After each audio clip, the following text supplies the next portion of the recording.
Okay, so for the benefit of those who are not in class, let me read the problem again. It says, A, the springs of a pickup truck act like a single spring with a force constant of 1.3 times 10 to the 5 newtons per meter. By how much will the truck be depressed? By its maximum load of 1,000 kilograms. B, if the pickup truck has 4 identical springs, what is the force constant of each? So problem number 4, and like I said, this is based on Hooke's law.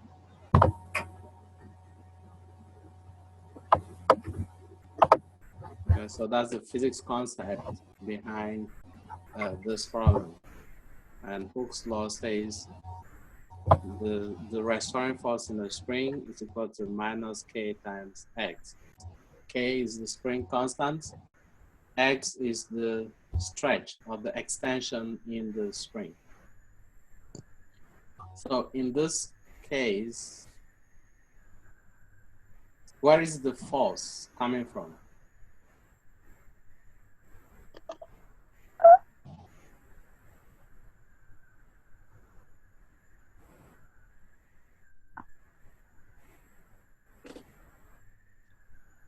This question is to both of you. Where is the force in this problem coming from? What's the problem? The problem says the springs of a pickup truck act like a single spring with a force constant of 1.3 times 10 to the 5. That's problem number 4. Chapter. It's on page 642 in the book, Problems and Exercises. Yeah.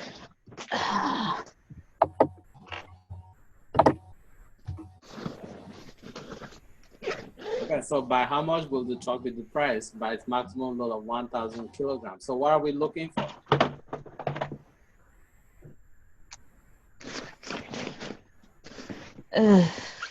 Wait, what?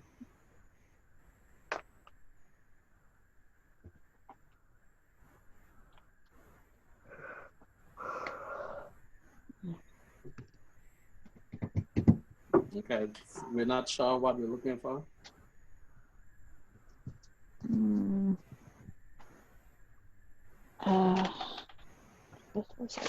No.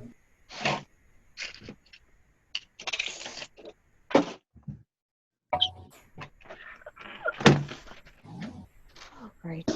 Have we got any problems from the pre-assessment? We're doing problems from the end of chapter. So are we doing from the pre-assessment? Can we go over those? Say it again. I said, may we go over those problems as well? We can go over that later, but I want us to do some representative problems from the end of chapter that cover most of the concepts. That covers what? So this session is focused on problems from the end of chapter that cover the concepts in that chapter. The pre-assessment questions, those doesn't come from the same chapter? The pre-assessments are related, but I'm saying that I'm selecting a few problems that cover more of the material than the pre-assessment, but we will look at the pre-assessment if you want us to do it. No, if that's, I just want whatever, whatever gonna be on the test. So that's gonna be on the test. Okay, but I didn't say the test will come entirely from the pre-assessment. Did I say that? You said it will or will not? No, I didn't say that. Oh, I didn't say you did say that. Okay, so we look at number 4. So if you have the book, go to number 4 on chapter 16, and number 4 says we should find the depression in a spring if the springs of a pickup truck act like a single spring, the force constant is given as 1.30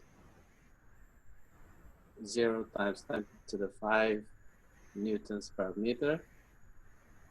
And the maximum load, which is the mass of the truck, is 1,000 kilograms. So the question I was asking before you joined was, what are we looking for? Looking for displacement. We're looking for displacement. We're looking for the depression in the spring. So we're looking for X, okay? So X is equal to, we don't know. Now, what is, how do we get the force in this problem? Mass times gravity. Okay, so the force comes from the weight of the truck.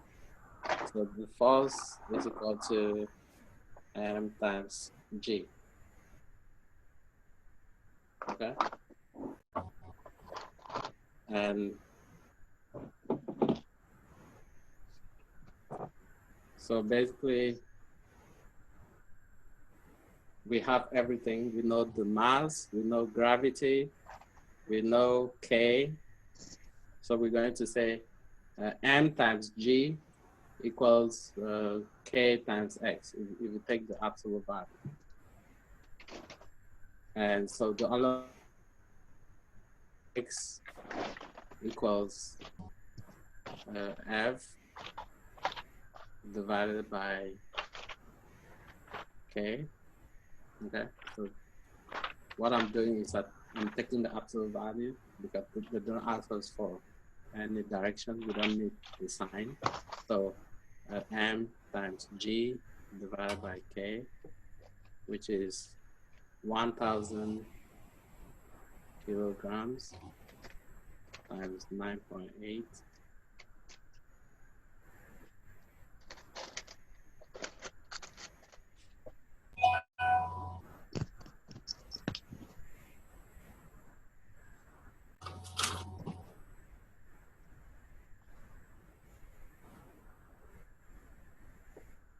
Divided by 1.30 times 10 to the 5.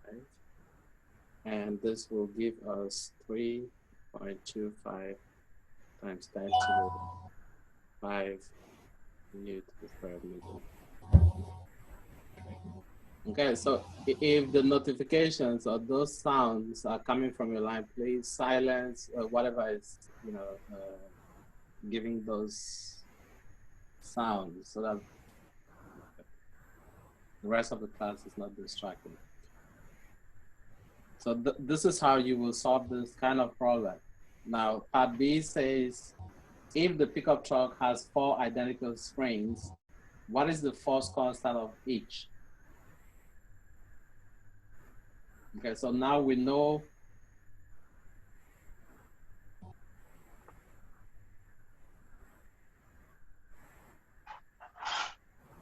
hold on, I wrote the wrong answer. The answer is not this, the answer is, I'm writing down the answer for part B. The answer is 7.54 times 10 to the minus 2 meters. You can work that out. 1,000 times 9.8 divided by 1.30 times 10 to the 5. So you will get this number. Remember, we're keeping 3 significant figures because the spring constant is given in 3 significant figures. So the answer has to have 3 significant figures. So that's the spring constant. That's the displacement or the depression. That's by how much the springs will compress.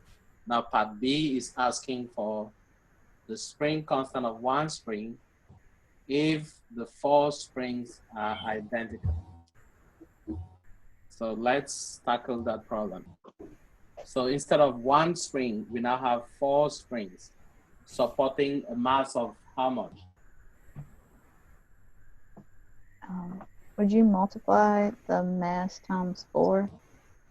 Well, think of it this way. You have 1,000 kilograms being supported by how many springs? Excuse me, are we doing part A or B?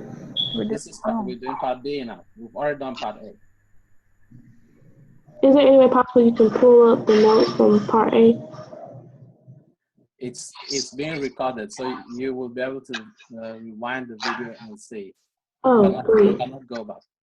Okay, how long will they be up? Well, I'll ask that later. Sorry. Okay, so part B, we have 4 springs supporting 1,000 kilograms. That means one spring will support how many kilograms? 250, right? 250. So you have 1,000 kilograms distributed over 4 springs. So again, we're using the same equation. The force is equal to K times X. Okay. And now we know the force, which is mass times gravity. We know the extension from part B, from part A. And we're looking for K. So K would be F divided by X. But the F in this case is 250 kilograms times 9.8 for one spring divided by 7.54 times 10 to the minus 2 meters. And this will give you 3.25 times 10 to the 5 newtons per meter.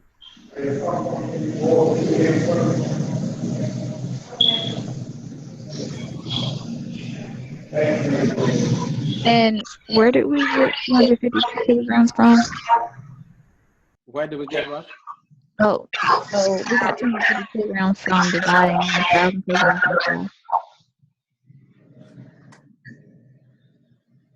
We get the 250 kilograms from the fact that you have 1,000 kilograms distributed over 4 springs. Mm-hmm. So that means one spring will support the 250 kilograms.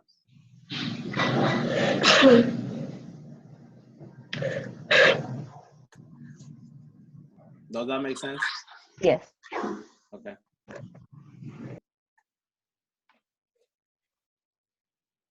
So let's move on to the next problem, number 7.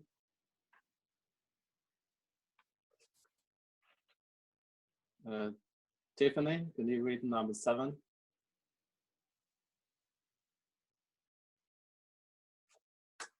What is the period of 60 hertz electrical power? Okay, so period of 60 hertz electrical power. Now, what does 60 hertz represent? What kind of quantity is that?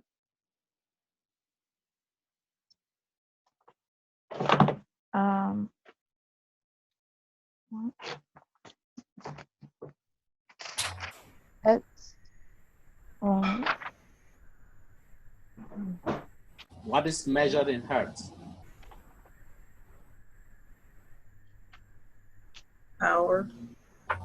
No. Okay, a hint. Look at the section.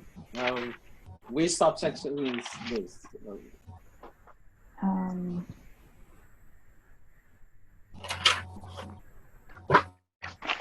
Frequency.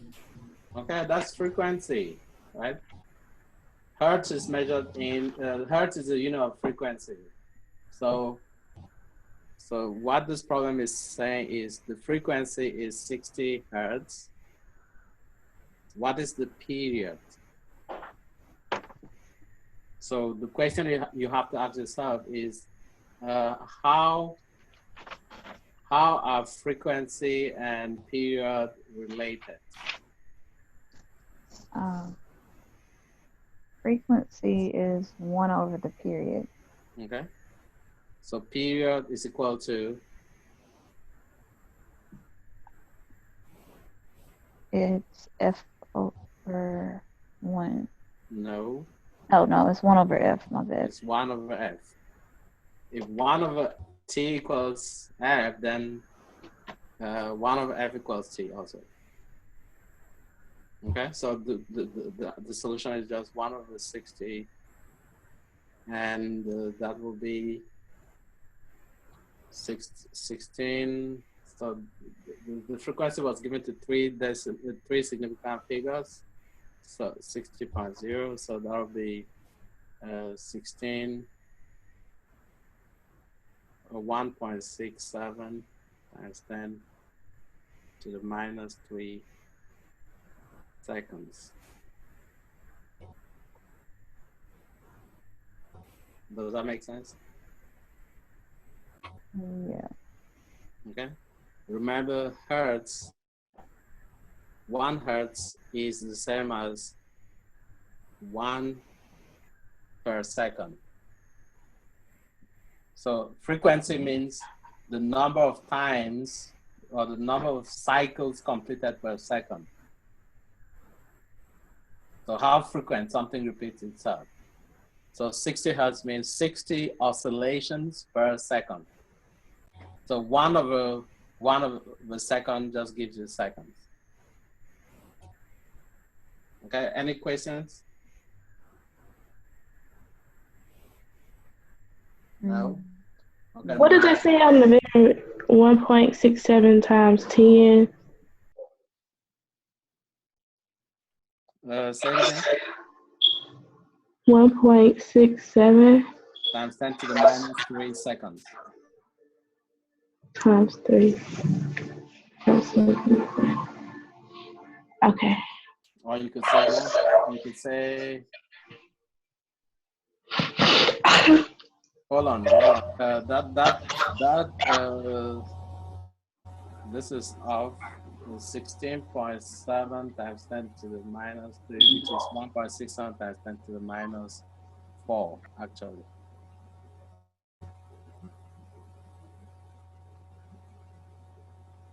So you could also write this as 16.7 milliseconds.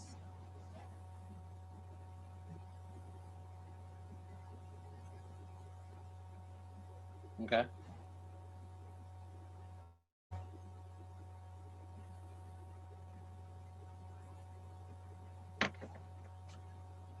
Now, the next problem is problem number 10. It's very similar to this.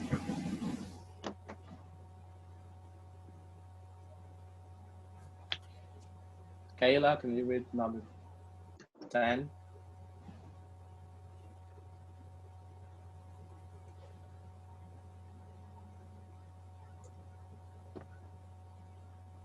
Miss Kayla?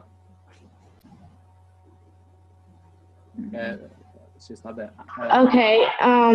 Okay. Sorry. A troboscope is how you pronounce it. Yes. Stroboscope, yeah. A troboscope is set to flash every 8.10 to the negative fifth seconds. What is the frequency of the flashes? Okay. So what is given? How fast it flashes? Yeah, what's the name? Like the time, 8 point, you said what's the name of it? Yes. Are you looking for like an equation No, or actual word? the name of the variable, like which physical quantity represents the time after which something repeats itself. How do we call that in physics? Period. Yeah. Okay, so Period. Okay, gotcha. So the period, of course, the period is denoted by uppercase T. So the period is 8.0. Okay, hold on. Let me write that down. Minus 5 seconds. So that's period.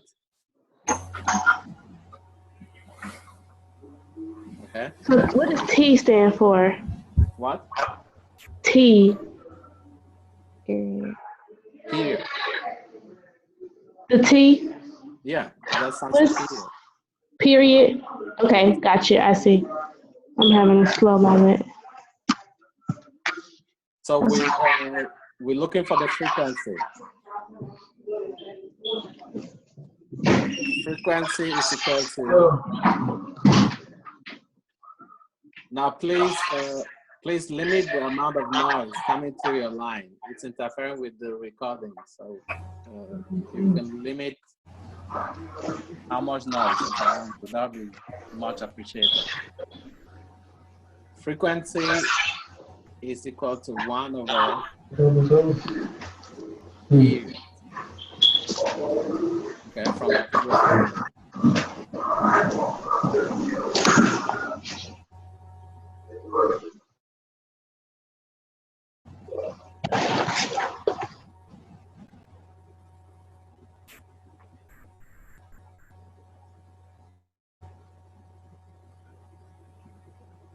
Okay, so what I'll request is that everybody mute their line. Only unmute yourself if you have a question, you want to ask a question. Or if I ask you, to answer a question. That way, we will have a much more smooth session. So if you will get 12,500 per second, which is 12,500 hertz. So that's the frequency.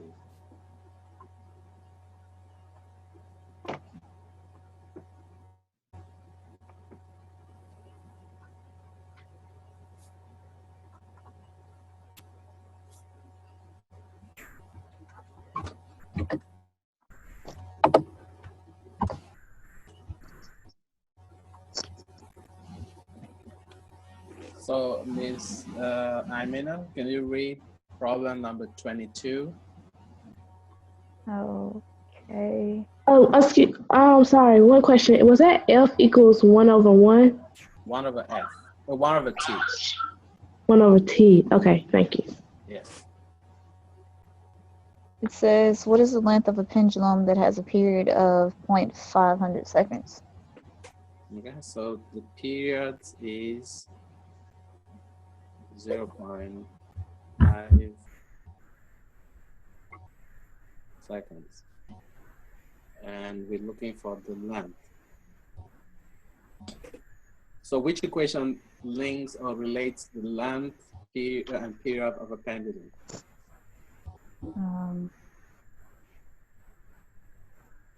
Wouldn't it be F equals mass over gravity divided by L? Oh, wait, wrong one. Sorry. Okay, you're going back to Hooke's law. Now we're discussing pendulum. Oh, okay. It would be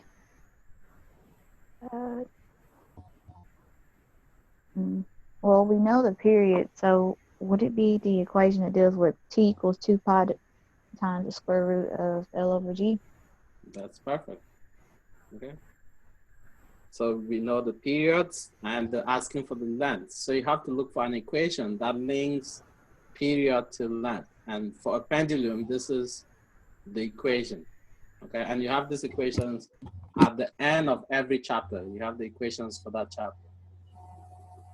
Okay.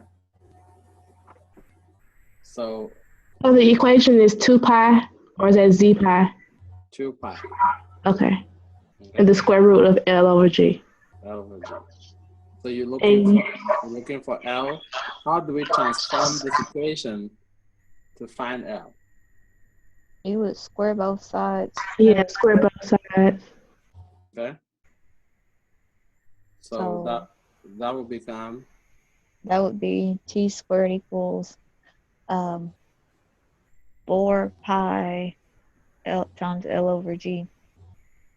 You have to square the pi also. Oh yeah, 4 pi squared. L over G. And then you multiply both sides by G, and then divide by, Then you divide by L. no, you divide by 4 pi squared. Oh, okay. Remember you're looking for L. So Yeah. L equals G times T squared divided by 4 pi squared. Okay? Right. So T is 0.500, G is 9.8, and of course pi is a constant. So if you plug in all of those, you get 0.248 meters. Sorry, you get 6.21, 0.0621 meters, which is 6.21 centimeters.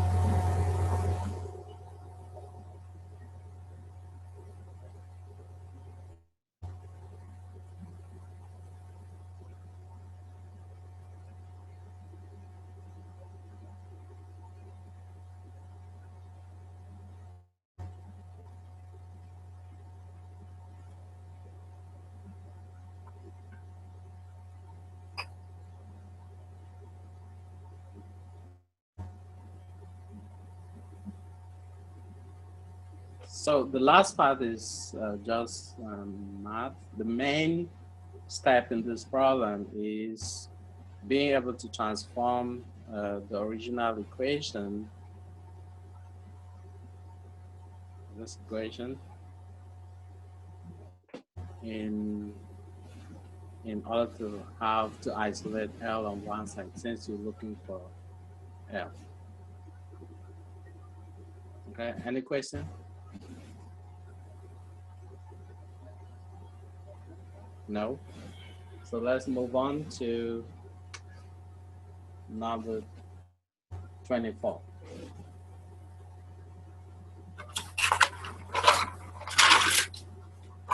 Now, the session is going to end in a minute, so just rejoin using the same link, the old link, because we've reached the time limit for one session, okay?